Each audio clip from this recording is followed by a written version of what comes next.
Hello, everybody, and welcome.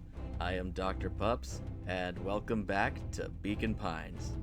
So, now where we last left off, there have been a lot more weird things happening around town. Found this mysterious goop that does some weird things to you if you touch it, and got what was it? There was a branching path that was not a good end that led to a bunch of dudes with clipboards coming out to get us. And now here we are in the other path, stopped by Mr. Nuncreed, and he's looking very suspicious. Let's see what else lies in store, shall we?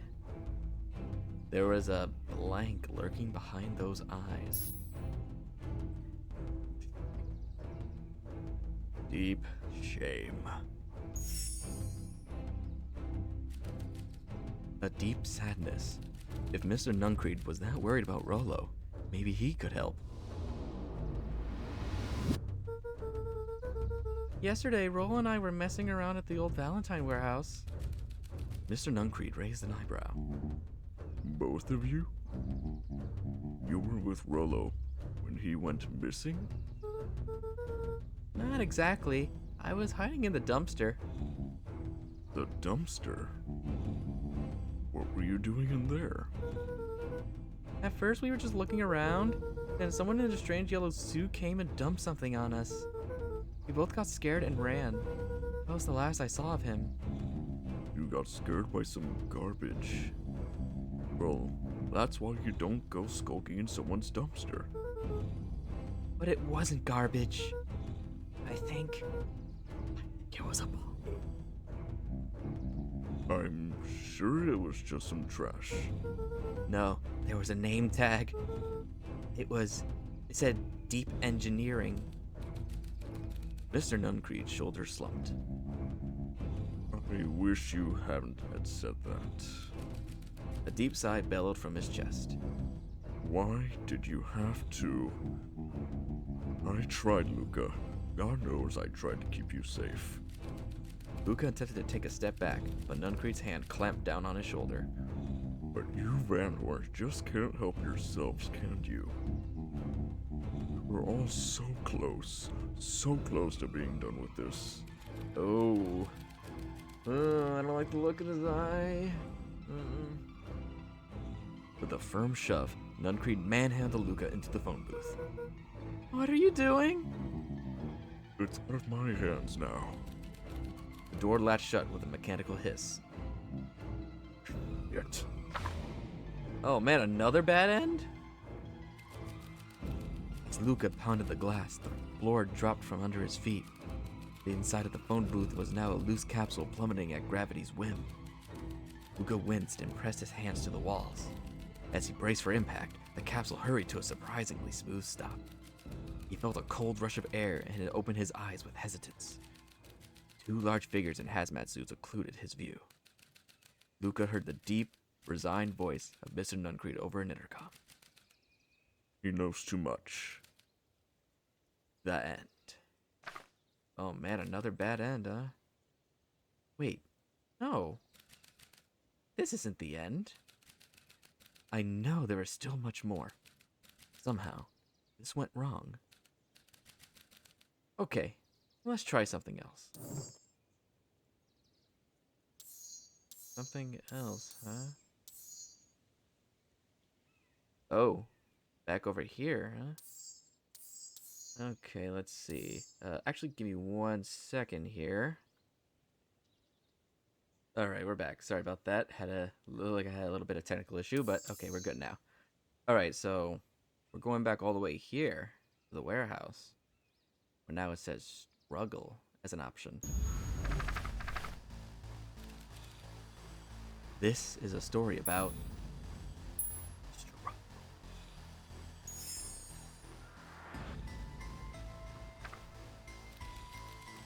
Luca could hear a machine humming somewhere nearby. Felt around wildly, searching for something, anything, that could help. His hands found a hard object, maybe a tile. He yanked it free, lifting the cold stone. Let me go!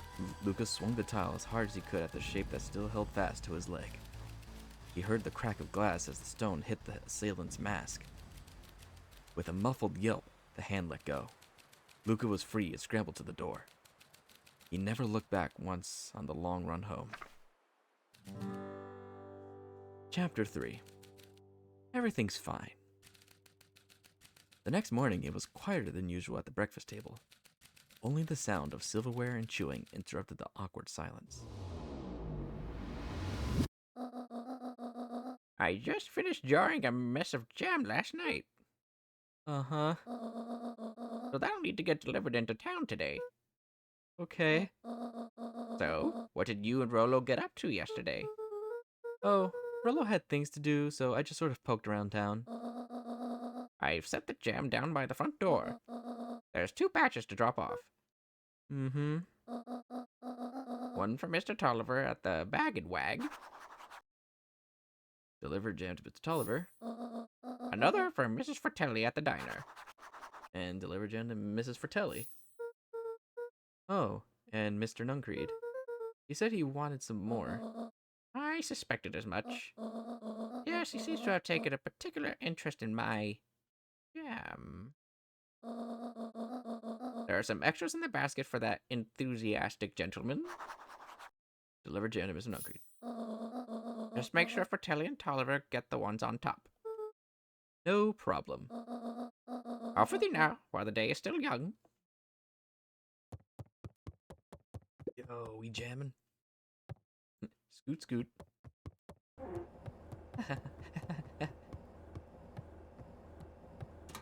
Oh. What are you up to? Using those rotary phones? Yep.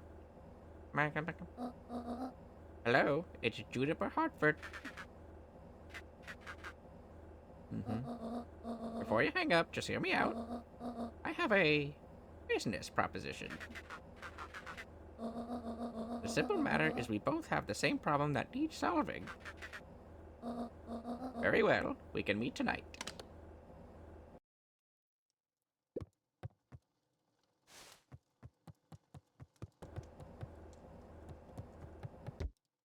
Hey! Phew! Oh, Lord Almighty, bless me.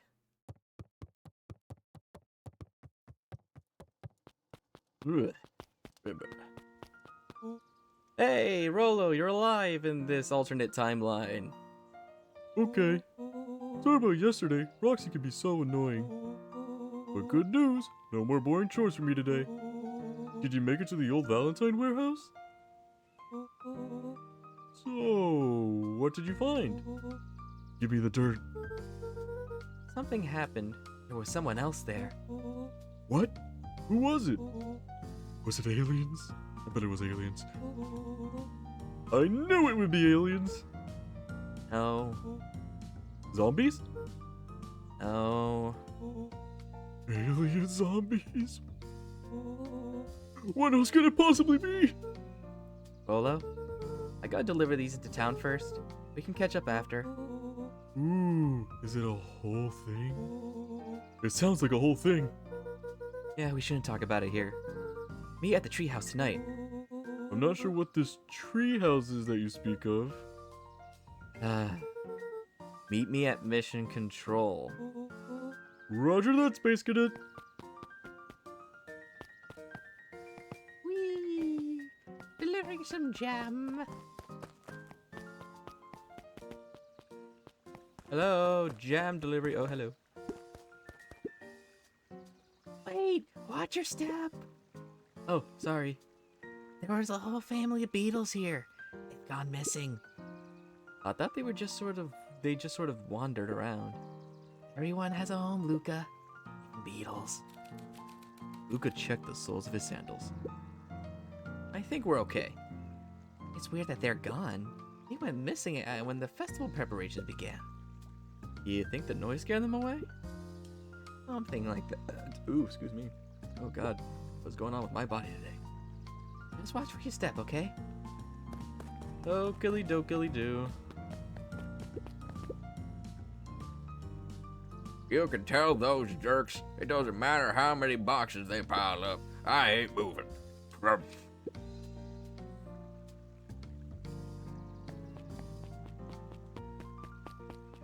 Yeah, stick it to the man. Alright, so gotta deliver it to is it there? Whoops. Back that up. What was it? Oh, here we go. Mr. Nuncreeve, Mrs. Fratelli, and Mr. Tolliver. Ah, the diner. Ding-a-ling! Well, if isn't my favorite little jam runner. Hey, Mrs. Fratelli. Look at you. She leaned forward and pinched Luca's cheek. You're all skin and bones. Is your gran not feeding you? She is. It's just... I understand. You know, I taught your mama how to cook back in the day. You may not even remember, but you and her used to help out in the diner.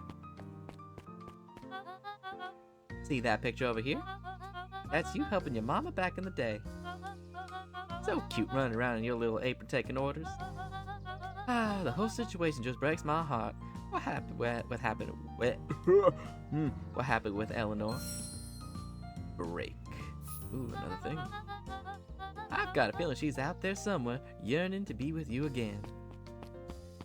Well, ain't that nice? Few things in this world could keep a mother from her son. Lucas shifted the basket uncomfortably. Oh, yes, let's see here. Mrs. Fratelli lifted the cloth and inspected the jam. Ah, they even have my name on them. How thoughtful. She carefully lifted out her jars of jam. You tell your gran hello for me, Luca. Will do. Alright.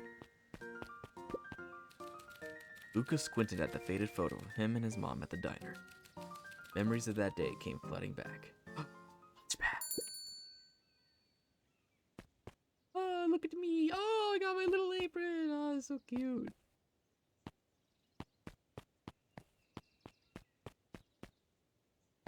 Who's this goopy looking guy here? I'm ready to help, Mama.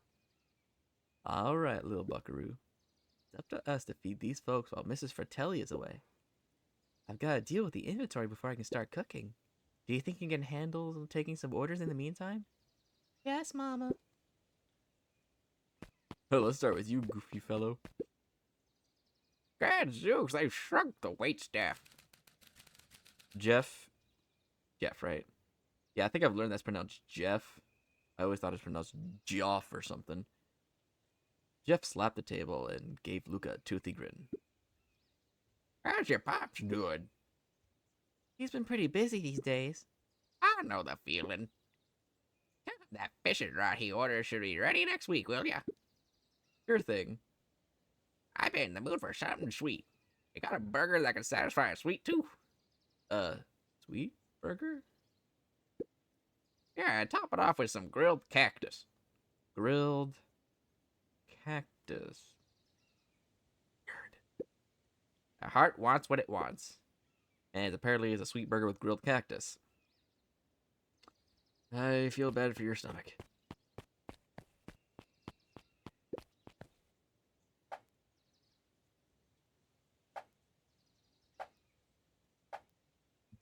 Oh.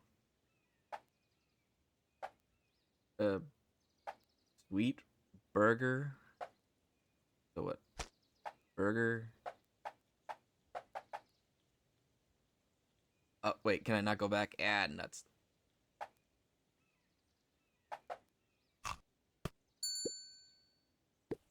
Can we have a do-over?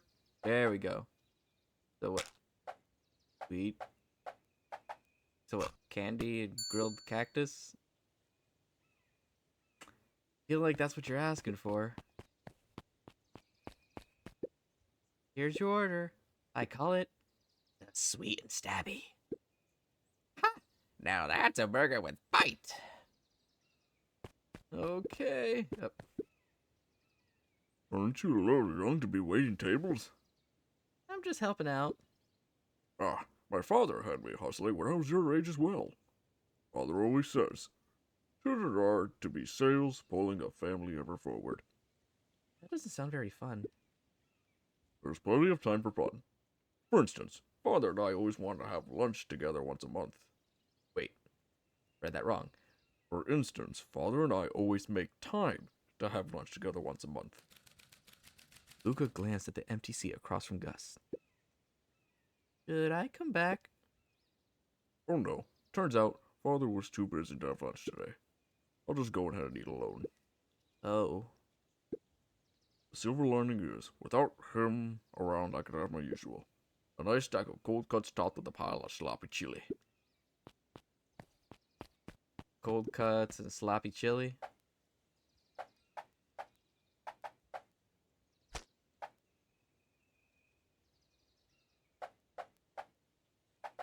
And that looks like it.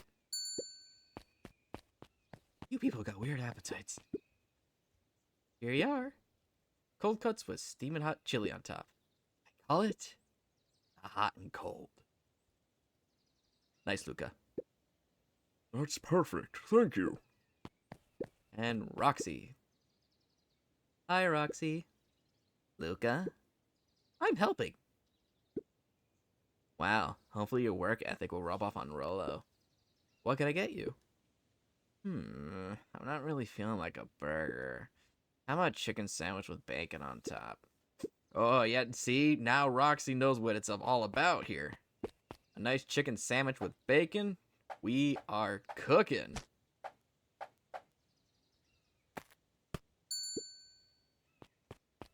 Now that's a girl who knows what she wants. Here you go. I call it the Love Me Tenders. Oh, that's a good one. Nice. Looks like we're missing a few things. Why don't you run out and grab some more ingredients? Okay, I'll be back. Whee! End of flashback.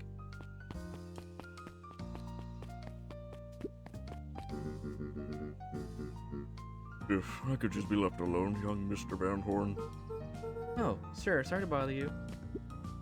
It's just Oh, okay. I guess you just want to talk more. Mr. Kerr asked me to make the opening speech at the festival. Being married and all, you might expect me to be a more charismatic speaker. The truth is, I'm terribly nervous. I really don't think I'm cut out for this sort of thing. Cut out for being mayor or for public speaking? Both, I suppose. I never really chose any of this. It's more of a duty to my family. Or our legacy. That sounds like a heavy burden. As for the festival, just speak for your heart. I'm sure it'll be great. Anyways, got jam to deliver. Oh, wait a minute. Hey, Dawn. Hey, Luca, what's up? They got you on jam delivery, eh? Yep. Have you seen the new kid around yet? New kid? Yeah, came in from the big city. Our parents both got jobs here. Get this. One of them was working for William Kerr and Perennial Harvest, and the other is working for Eris Valentine. And? The Valentines represent Beacon Vine's past. Perennial Harvest has positioned itself as this town's future. Must make for some interesting dinner table conversations. I can imagine. Anywho. Let's keep on jamming with these jams. Forgot the voice I gave you. I think it was the same kind of posh accent as the little one. Mr. Wilder, I trust you have time to chat. Eris Valentine, oldest of Sharper Valentine's children and heir to the Valentine fortune. Had a way of making questions seem like demands. Certainly. What seems to be the problem? Mr. Wilder had learned to assume that if he was hearing from Eris, it was because she had taken issue with something he'd put in the paper. I couldn't help but notice that the front page of this morning's paper was consumed with stories from this silly about the silly festival. Well, yes. That is the news of the day. But there was no mention of the museum. Oh, wait. Wrong voice. But there was no mention of the museum, nor the foundation through which it was endowed. I'm sorry, Miss Valentine. My readers are more so interested in this town's future, rather than any one family in particular. There was a time, Mr. Wilder, when the goings-on of my family was the only thing this town cared about. Well, things change, ma'am. And you know, change is a dangerous... If you finish that thought, I will make that monocle a permanent fixture of your anatomy. My apologies. Good day, Miss Valentine. Did I give you the impression this conversation was finished? Mr. Wilder averted his gaze and began to polish his monocle. Well, good day, Mr. Wilder. Damn, okay. You're like, no. You don't finish the conversation. I let you know when the conversation's finished. Last Chance Diner.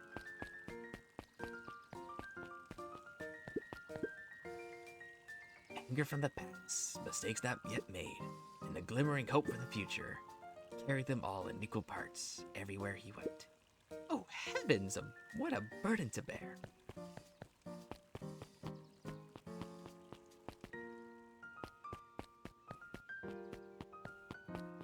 No one has anything to say over here? Okie doke. Just going on my jam delivery business.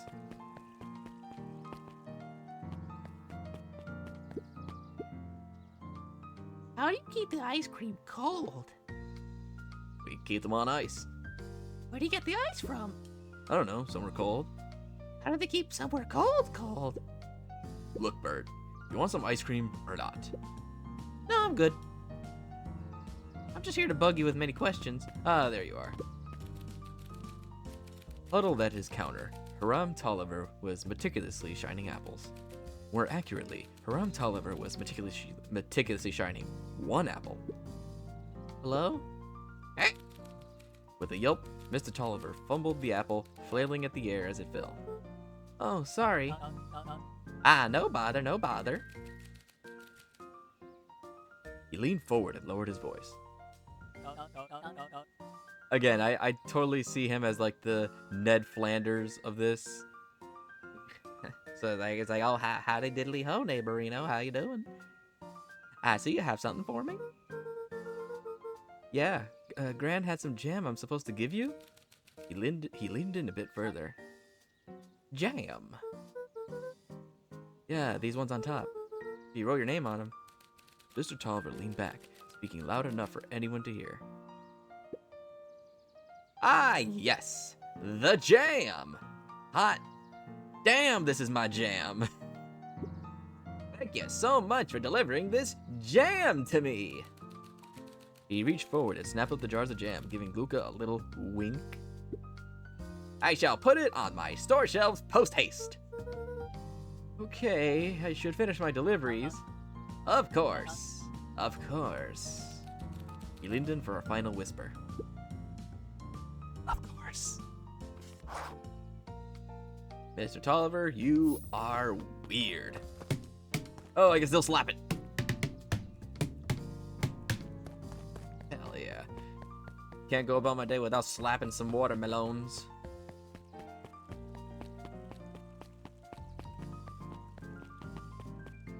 Ah, Mr. Nuncreed. How good to see you.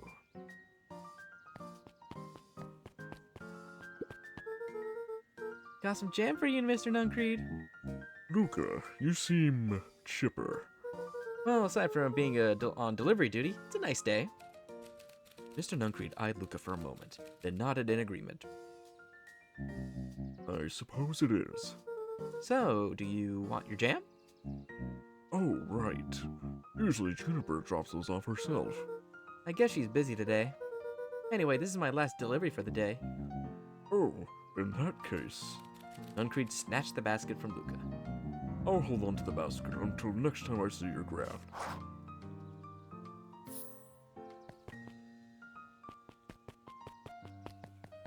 Friend.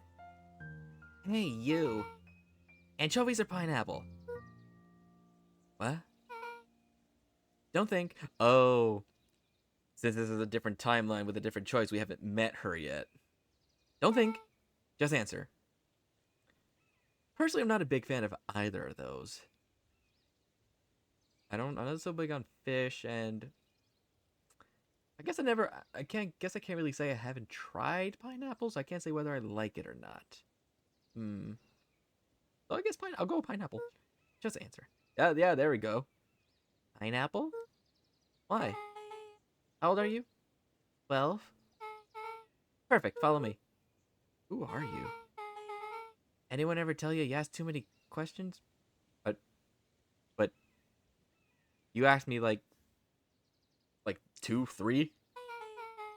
Just try to keep up, okay?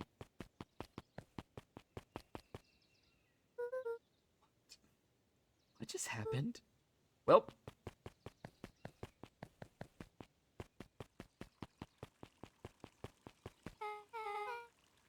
hey, what a crazy coincidence! Here's my new friend I was just telling you about. Oh, that's wonderful. Yep, we just hit it off. Oh, really? Get this, his favorite pizza topping of the whole world is pineapple. This is about pizza toppings. Okay, you know what? I don't want to get into this debate. Gonna cause some problems. His favorite pizza in the whole world is pineapple. Oh, and what is your little friend's name? Beck locked eyes with Luca. The look on her face was equal parts expectant and desperate. Luca Van Horn, nice to meet you. I'm Nelly, and this is Ilona. Oh, so that is an I. Ilona. Ilana? Ilana. I think it's Ilana. We are Beck's parents. Beck gave Luca a quick nudge. Oh yeah, Beck told me all about you. Already feels like we've known each other for years. So you both can stop obsessing about me making friends. Oh, darling, we never doubted you. It's just that for children with fewer than 5 close friends, the probability of a stunted development doubles. Well, 1 down, 4 to go, I guess. Oh boy. Overprotective parents much? What Nelly means is that we just want this move to be as easy on you as possible. You can relax. A friend has been friended. This calls for a celebration. Luca, you must join us for dinner tonight. Dinner? Wow, another coincidence! I actually already asked him and he said he would love to. It's just wonderful. In that case, we should pick up some groceries. You two didn't get into too much trouble. You two don't get into too much trouble now. Oh, things are moving along really fast. Wow, I can't believe that worked. Thanks a ton. You're welcome? I owe you one. My moms are great and all, but they can be a bit much sometimes. Our house is at the little college next to the big mansion place. Wait, you live on the Valentine estate? Yeah, that's the spot. Meet me by their big creepy gate. Don't be late. Or I'm back to square one with this whole friend grift. Great. See you there.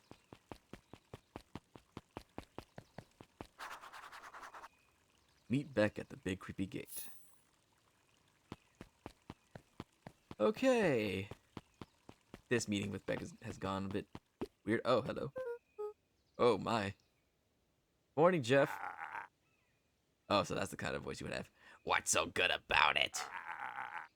Another day further down the tubes, if you ask me. Come on now, it's not all bad.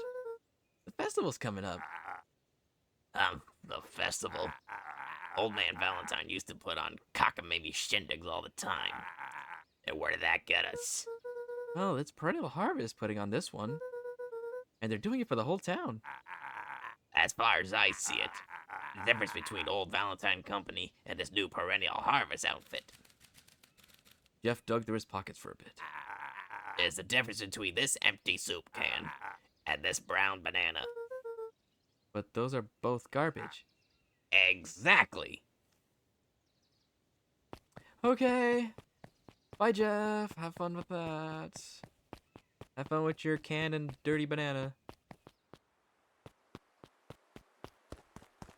I do like bananas. Excellent source of potassium. So who all lives in that house? Eris and Gus Valentine grew up there, and Sullivan moved in a few years back. The creepy little kid in the vest? That sounds like the one. So just 3 people live in that huge thing? Bet a bunch of shitty stuff happens all the time in a place like that. Not really. The Valentines pretty much keep to themselves. So it's empty and boring? Pretty much. What a waste. My mom said it used to be way busier, back before Sharper died. Before the foul harvest. Okay, so that's like the 5th time someone mentioned this foul harvest thing. You all use that same ominous tone. Foul harvest. Eventually, you're going to explain to me how that harvest got all fouled up. But we can't keep my parents waiting anymore. This way.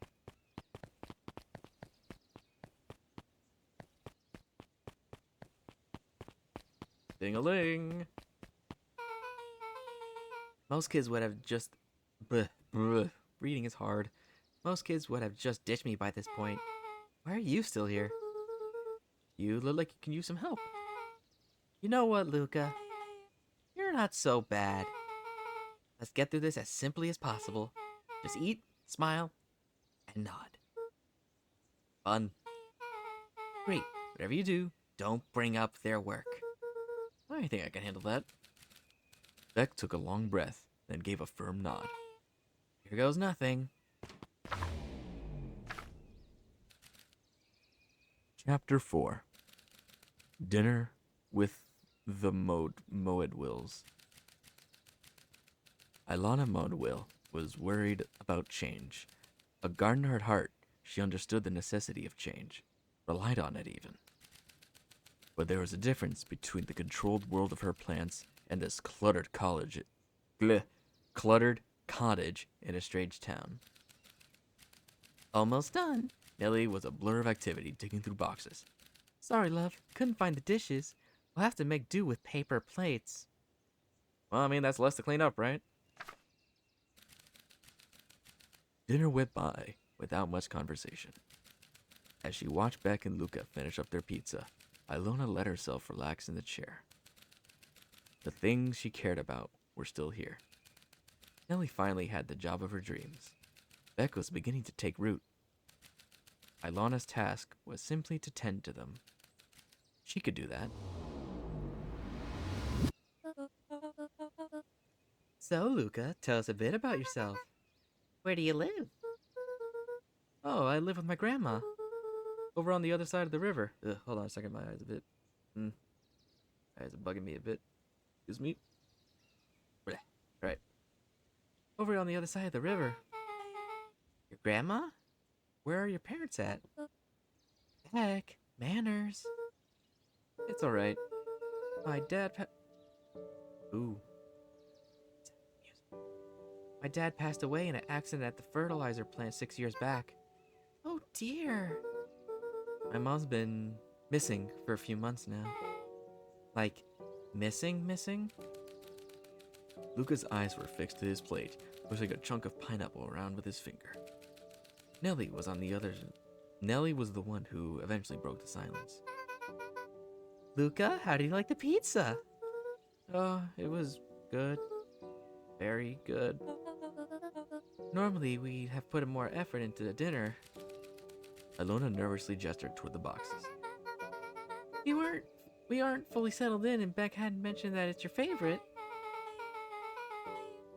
I'm sorry, are we just skipping the part where he said his mom was missing? Heck. I'm sorry, Luca. This move has us all a little tired. Luca wiped his face with his sleeve. No, it's fine. So, Beck said that you moved here for work? Oh, you mentioned work. You weren't supposed to do that. One job, Luca. One job. Oh. I mean, what brought you to Beacon Pines? Oh, you were right the first time. We're here for work. Nellie won't tell you this, but she's a brilliant chemist. I don't know about brilliant, but I do love it. She's brilliant. Perennial Harvest has made her the newest lead researcher of deep engineering. She makes it sound more impressive than it is. Oh. Deep engineering. Wasn't the body that we found in that dumpster mentioned deep engineering? Is she the replacement? I'm just happy that I get to make a difference in the world. Perennial Harvest is at the forefront of evolving agriculture. Blah, blah, blah. Tongue-tied. Into something more useful than sprinkling water and excrement on the ground. Luca glanced over to Beck. She seemed to be holding her breath. What Nellie means, Luca, is that there are different ways to grow plants. Yes, some people talk to their plants and hope for the best. And some people happily leave their job to allow a loved one to pursue their dream. Let me try that again, because I felt like I screwed something up there. And some people happily leave their job to allow a loved one to pursue their dream. You swore you didn't! Ooh. Beck slammed her fist into the table, perhaps harder than she intended. Hey, Luca! How about some desserts? I actually had to meet my friend Rollo soon. Luca glanced outside to gauge the time. The sky was darker than he expected, filled with ominous clouds. Looks like there's a storm brewing. I should get going. Oh, I didn't think there was any rain in the almanac. Yeah, almanacs aren't that useful around here. Almanacs? What time frame does this whole story take place where they're using almanacs for the weather? Luke wiped his mouth one last time with his napkin and started to get up. Thank you all for the pizza. It was really good. See you at the festival, Beck. Coin flip. Wait up. I'll walk you home. Surprised, Luca turned around. He knew Rollo could be prickly around new people. But Beck seemed cool. Rollo would warm up to her eventually. Probably. Luca began to respond. The sky answered. For him as the clouds... Oh my god, I gotta get used to this whole reading thing. But the sky answered for him as the clouds above began to... rumble or break. Rumble or break, which one will it be? Well, we'll figure that one out in the next video. I feel like this has been a less eventful one, just being the whole jam delivery boy. But we started to learned a little bit of backstory here and learned a little bit of characters there. Things are getting more interesting. We will find out more in the next video, so you guys know what to do. If you like the video, please leave a like, leave a comment, and subscribe so you don't miss more of this fantastic story so far. Alrighty? Alright, so I'll catch you all in the next one. Bye!